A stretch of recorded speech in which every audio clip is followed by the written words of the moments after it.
So we're just hoping and believing that with God, He will fix it for us because we've suffered a lot in that road. Inside the community, you can see today itself, the floor is too much, which is no business, no keke, no motor is moving. The government they have actually sent the equipment, but at the end of the day, they couldn't proceed. There was a time they wanted to expand the road. The villagers' problem and wahala, so they couldn't continue with the expansion of road. On their part, business owners around the Nkpolu axis of the East-West Road said they were unable to open shops yesterday due to the flood.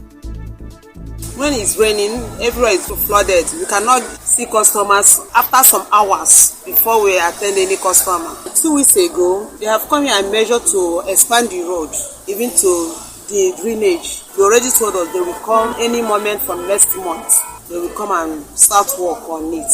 At least after walking the road now, we'll be very happy, so our business will be moving. The thing is really affecting us negatively. Anytime rain falls, that is the end of the day for us. Even the passers-by will not see road to pass. The taxi drivers, none of them will come around. We that are selling, no customers will come. Even when they wanted to call, they will say, Madam, see flood. There is no way I can come to patronize you. See, this morning I sampled something outside, but as the rain is falling, flood, I have to bring them inside. See my children, they're looking up to me for food and other things.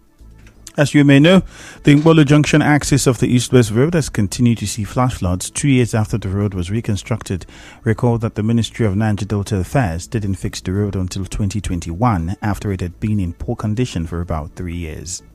Moving on, Etio community in Eleme local government area has petitioned the Senate over a month-long oil spill that occurred in the area. A youth leader from the community, Gift Kukwa, tells correspondent Soibi Uruari that complaints about the oil spill have not been addressed by the National Oil Spill Detection and Response Agency, NOSDRA. He said federal lawmaker Barry Mbigi laid the complaint before the Senate. Please, when the spill takes place, the NFPC have not responded to the community. They have not shown face. The only thing they do is that they split it now and close the spillage without the notice of the community. So that is one of the reasons why I went to Senate and they should come to our aid. Not only Senate, we have also written to ask for assembly also read. We also know that have not come. We don't even know the reason of them being delayed of not coming. So has not come. The community now, with the level of suffering in the community because NOSDRA is yet to speak on this.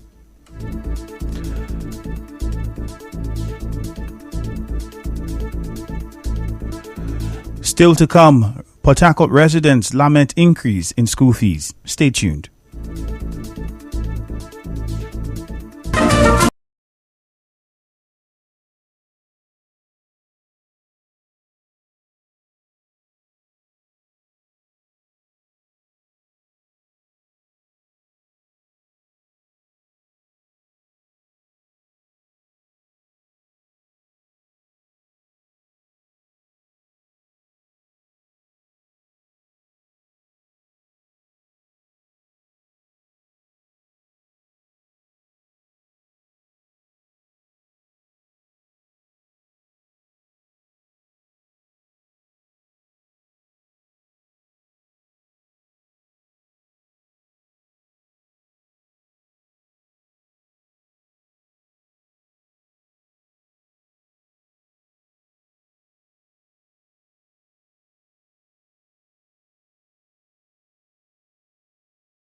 Marketers Association of Nigeria, IPMAN, Chinedu Okoronkwo, says a process of investing in compressed natural gas (CNG) for its members has begun. Mr. Okoronkwo made this known to correspondent Suebi Uruari while speaking on their efforts to cushion the effect on petrol subsidy removal. Those who qualify, they will know how to carry it. I'll forward the data for you. You will see. We need to know those who are qualified to the size of your station, the money you will need. With those interests, we can now aggregate the market and know how to give them also. It will be funded by a group that is working with us. Then to apply their destiny to see how they will reduce the suffering. We are also bringing solutions to see how we can contribute in ameliorating. Mr. Okonkwo said the adoption of CNG is a better alternative in addressing the constant fluctuation in the price of petrol at the global market. He also advised the federal government to roll out palliative measures that are holistic. I'm not government, we are private, all hands must be on deck. When we have not seen what the palliatives will look like, how do we get involved in it? Let them roll out and we will see the specific area where they are targeting the palliative. Then you can begin to know if we are involved. But like I've said, we have our plan, and our plan is very simple, how to roll out. President Bola Tinubu has only 3 days to forward the list of ministerial nominees to the Senate within 60 days of his inauguration for screening and confirmation. Online newspapers are rife with reports that former Rivers State Governor Nyesom Wike has been dropped from the ministerial list. While some reports say the DSS has failed to clear him, others said that the leaders of the APC in the state are opposed to his nomination. We cannot independently verify any of these reports at this time. INEC says the 2023 general election was conducted strictly with budgetary provisions from the federal government. INEC Chairman Professor Mahmood Yakubu stated this on Monday during a post-election review meeting with civil society organizations at the INEC headquarters in Abuja. Professor Yakubu said the clarification was necessary to correct erroneous belief that the Commission received financial support from development partners or agencies.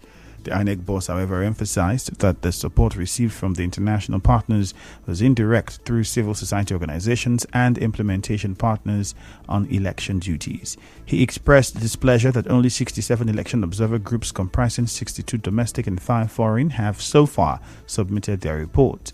This, he said, represents about 30% of observer groups accredited for the election.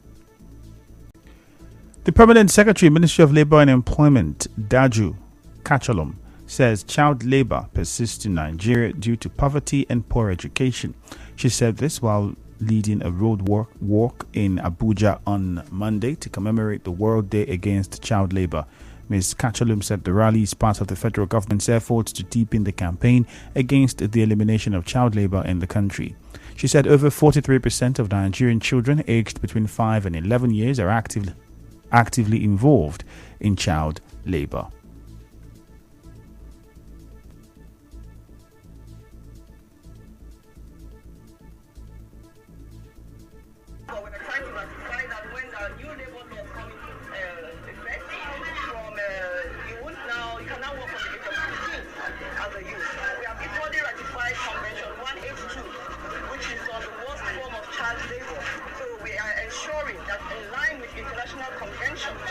We have ratified these two conventions, and we are equally working on Convention 189 on domestic work, which will equally give an age and guidelines on how domestic workers should be. The country director of the International Labour Organization, Vanessa Fala, also spoke on this. And actually, countries should stipulate the age that is permissible for a child to be able to conduct work. But of course, there's a lot of conditions as well. And this stipulation of the age, as we have seen and as we have been witnesses, is involved in quite a number of consultative engagement with relevant social partners, the employers and the workers' organizations, together with the representative of the government, must actually sit down and determine what age is conducive for a child to work for Nigeria. You should note that the World Day Against Child Labor is marked June 12 every year, but Nigeria chose to commemorate it July 25 due to the significance of June 12 on Nigeria's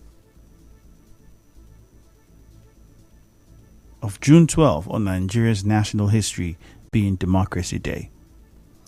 Some residents of Port Harcourt whose children and wards are schooling at the federal government colleges say the increase of tuition fees from 45,000 to 100,000 naira is ill-timed. They told our correspondent that the development could worsen their current economic pains and lead to more student withdrawal from unity schools. They are calling on the government to look into the decision. Private school is so costly now for everybody to pay the school fees. There are many private schools that don't even pay up to 100,000, even up to 50. That means many people will withdraw their children. For every decision the government takes, it's always boiled down to the poor people. And I'm highly disappointed in this government. It be like say this government just come to suffer Nigerians. Federal government school just be like a help. Very soon now only the rich ones go to drive car. Very soon now only the rich ones children go to go school. They are not even thinking about the wealth of average Nigerians. They are not even thinking about the future of the students. Any student that the parent failed to meet up with the new increment, where his student earning power has not been enhanced, that student is bound to fall by the wayside. And it will impact on the crime rate in the country.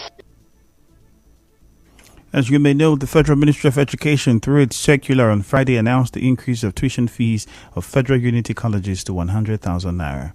In other news, Amnesty International, an organization focused on human rights, is calling on the Lagos state government to disclose identities of NSAS victims scheduled for mass burial.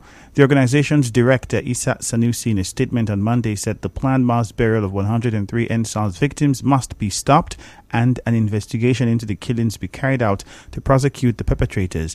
The organization is responding to a leaked government memo dated 19th July, which was addressed to Lagos State Ministry of Health by the state's procurement agency. And now, we bring you news from around the world. Israeli police clashed with protesters at night after Parliament adopted a highly controversial law to limit the Supreme Court's powers. The measure, part of a big reform package, will prevent the court from overruling government actions it considers unreasonable. Police in Jerusalem and Tel Aviv used water cannon to disperse protesters blocking the highways. Critics say the hard-right government reforms threaten Israeli democracy.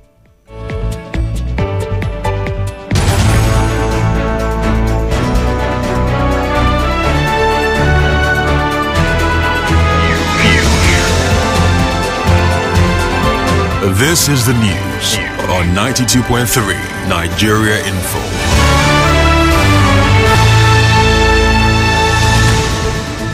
On the news this morning, you heard the kidnapped Port Harcourt journalist is still in captivity 5 days after she was abducted by gunmen.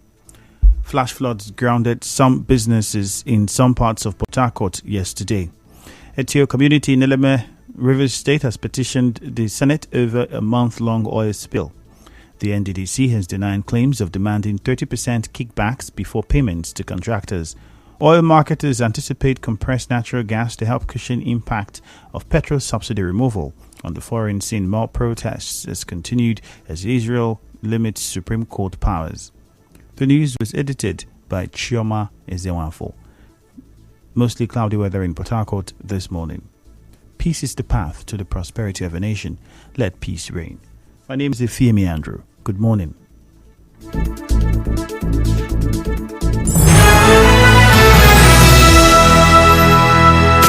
You are tuned